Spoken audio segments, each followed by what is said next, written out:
لوگوں سے عزتیں تلاش کرتے ہو تو وہ کیا تمہیں عزت دیں گے؟ وہ تو کل اچھا کہتے ہیں، پرسوں برا کہنے لگ جاتے ہیں۔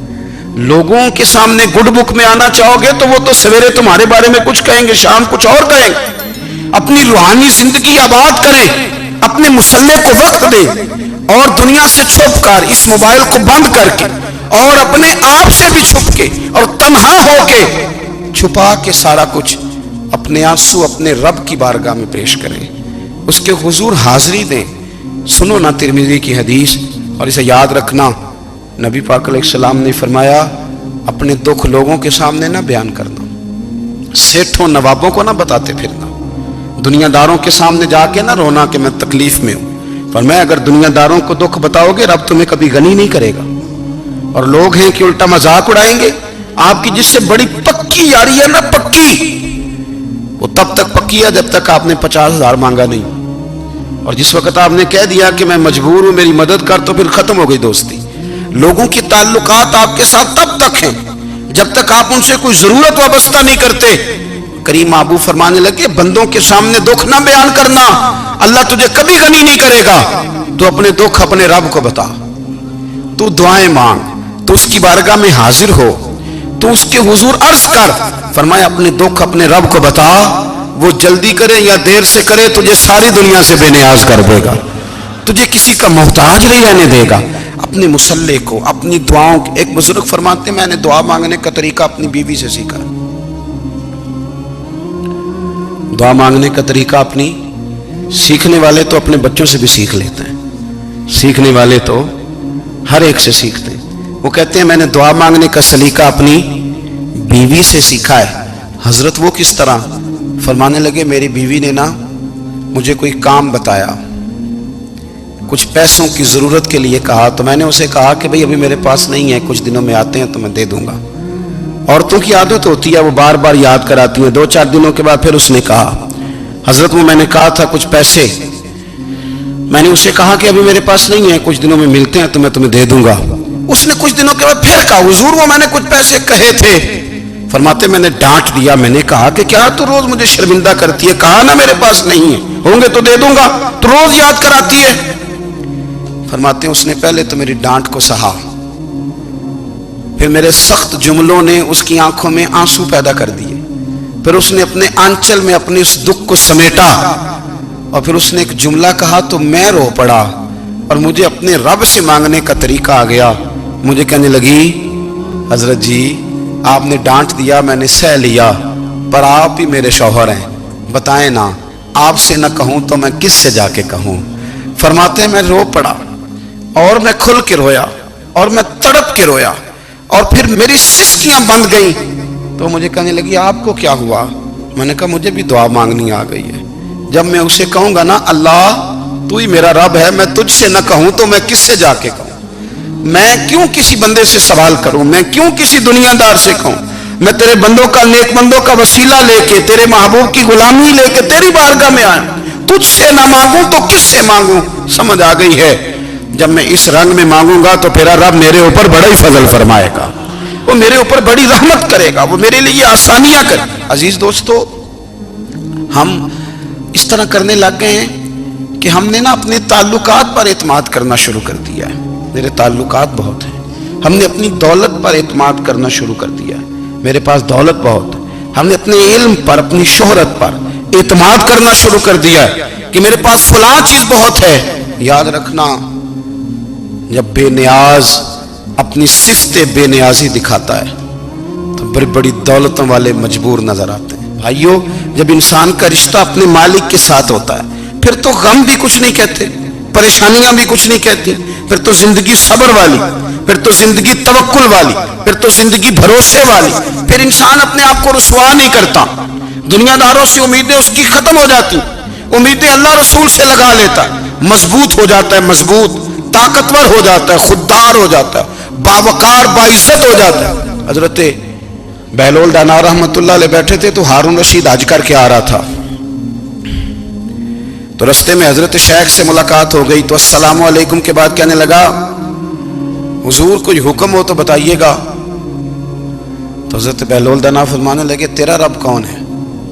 اس نے کہا اللہ۔ تو فرمایا میرا کون ہے؟ کہا اللہ, فرمانے لگے تو بڑا ہی بیوقوف ہے, کیا تو یہ سمجھتا ہے کہ رب ہارون رشید کو تو دے گا اور بہلول دانا کو بھول جائے گا؟ تیرا بھی وہی رب ہے, میرا بھی وہی رب ہے. اس نے اگر تجھے دے کے آزمایا ہے تو ہو سکتا ہے مجھے نہ دے کے آزما رہا ہو. جب اس کی حکمت کے تقاضے ہوں گے تو عطا کرے گا اور دے گا. تو جا اپنا کام کر. بھائی اپنی روحانی زندگی, اپنی عبادات, اپنے وظائف, اپنے روزمرہ کے معاملات, اپنی دعائیں, اپنا استغفار. دیکھو کوئی مشکل کام تو نہیں, 2 رکوع ہیں سورہ واقعہ کی, اگر رات کو پڑھ لی جائے تو. میں کس طرح یہ بات بیان کروں کہ تعویذ بانٹنا آسان ہے اور وظیفہ بتانا مشکل ہے. سارا دن تعویذ بانٹیں تو لوگ لینے کو تیار ہیں, اور اگر آپ وظیفہ بتائیں تو کہتے ہیں تو مشکل کام ہے. او خدا کے بندے, اگر آپ کا تعلق قرآن پاک کے ساتھ مضبوط ہو, قرآن پاک کے ساتھ اگر آپ کا رشتہ ہو, لوگ سفارشیں ڈھونڈتے ہیں نا دنیا میں, کوئی تعلق مل جائے تو میرا کام ہو جائے. دنیا میں اتنا مشکل معاملہ ہے, آخرت میں مجھے بتائیے گا کتنا مشکل معاملہ ہوگا.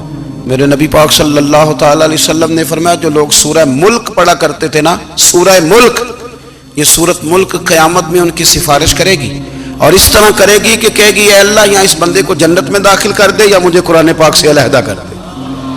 تو رب فرمائے گا جا اس کا دامن تھام کے اسے جنت تک پہنچایا. آپ بات کو سمجھیں, جب آپ کے تعلقات اپنے معاملات کے ساتھ مضبوط ہوں گے, یہ نبی کریم نے وعدہ کیا ہے کہ تو سورت واقعہ پڑھ تیرے گھر میں فاقہ نہیں آئے گا. حضرت عبداللہ ابن مسعود رضی اللہ تعالیٰ عنہ بیمار تھے تو حضرت عثمان غنی رضی اللہ تعالیٰ عنہ تیمارداری کے لیے تشریف لے گئے, اور جا کر کے کہا کہ آپ بڑے بیمار ہیں, آپ کی بیٹیاں زیادہ ہیں, میں چاہتا ہوں کہ خزانے میں سے کچھ مدد کروں. تو سیدنا عبداللہ ابن مسعود رضی اللہ تعالیٰ عنہ اٹھ کے بیٹھ گئے اور کہنے لگے امیر المومنین, اللہ آپ کو میری طرف سے, میری بیٹیوں کی طرف سے بہتر صلہ دے. میری بیٹیوں کو کسی خزانے کی ضرورت نہیں, میں نے انہیں خزانہ دے دیا ہے. کہا جناب آپ نے کون سا خزانہ دیا ہے, میں آپ کے مالی معاملات کو جانتا ہوں. تو فرمانے لگے امیر المومنین, میرے نبی کریم نے فرمایا ہے جو سورت واقعہ پڑھے اسے کبھی فاقہ نہیں آتا, میں نے بیٹیوں کو یاد کرا دی ہے, یہ خزانہ میں نے انہیں دے دیا ہے. وہ سارے والدین سنیں جو بیٹیوں کے لیے پریشان رہتے. حضرت عبداللہ ابن مسعود نصیحت کر رہے ہیں, فرمانے لگے میں نے سورت واقعہ یاد بھی کرا دی ہے, پڑھنے کی عادت بھی ڈال دی ہے. حضور نے فرمایا ہے جو سورت واقعہ پڑھے اسے فاقہ نہیں آتا.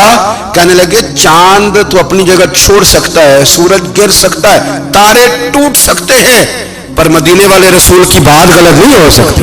حضور نے فرمایا فاقہ نہیں آئے گا تو انشاءاللہ کبھی بھی نہیں آئے گا. کرنے کا کام یہ ہے کہ ہم اپنے معاملات, اپنی عبادات, اپنی دعائیں, کبھی 10 منٹ عادت ہو جائے نا دعا مانگنے کی علیحدہ سے رات کو. حضور نے فرمایا جو فرض نماز کے بعد دعا مانگے اللہ اس کی قبول کر لیتا ہے. نبی پاک صلی اللہ تعالی علیہ وسلم نے فرمایا اللہ مسافر کی دعا قبول فرماتا ہے. حضور نے فرمایا اللہ مظلوم کی دعا قبول فرماتا ہے. حضور نے فرمایا بیمار سے دعا کراؤ اللہ اس کی دعا قبول فرماتا ہے. میرے نبی پاک نے فرمایا ماں باپ جب بھی اولاد کے لیے ہاتھ اٹھائیں, ویسے تو بلے شاہ تو آسمانی اڑ دیے ہی پھڑ دیں, جہاں گھر بیٹھا انہوں بڑھیا ہی نہیں. حضور فرمانے لگے ماں باپ جب بھی اولاد کے لیے دعا فرمائیں اللہ ان کی دعا کو قبول کرتا ہے. آپ اپنا تعلق بنائیں دعا کے ساتھ, عبادت کے ساتھ, مصلی کے ساتھ رشتہ بنائیں, استغفار پڑھیں. صلاح الدین ایوبی صلیبی جنگوں میں تھے, رات کو مسجد اقصی میں نماز پڑھی تو پریشان تھے. ایک بزرگ سے ملاقات ہوئی تو وہ کہنے لگے کہ آپ بڑے پریشان ہیں. کہنے لگے حضور پریشان اس لیے ہوں کہ پہلے ہی مسلمان کمزور ہے, اب میں نے سنا ہے دشمن کا ایک بحری بیڑا وہ جنگی سامان سے بھرا ہوا آ رہا ہے, تو اب ان کے پاس اور تلواریں اور نیزے آ جائیں گے, مسلمانوں کے پاس پہلے ہی وسائل کی کمی ہے, پریشان ہو کس طرح کر کے مقابلہ کریں گے. یہ بات کہتے ہی صلاح الدین ایوبی نے بزرگوں سے کہا حضور آپ بھی دعا کرنا, دعا کی بڑی طاقت ہے. میرے نبی پاک نے فرمایا دعا مومن کا ہتھیار ہے, دعا مومن کا, دعا مومن کا. حضور نے فرمایا تقدیر کو سوائے دعا کے کوئی چیز نہیں بدل سکتی.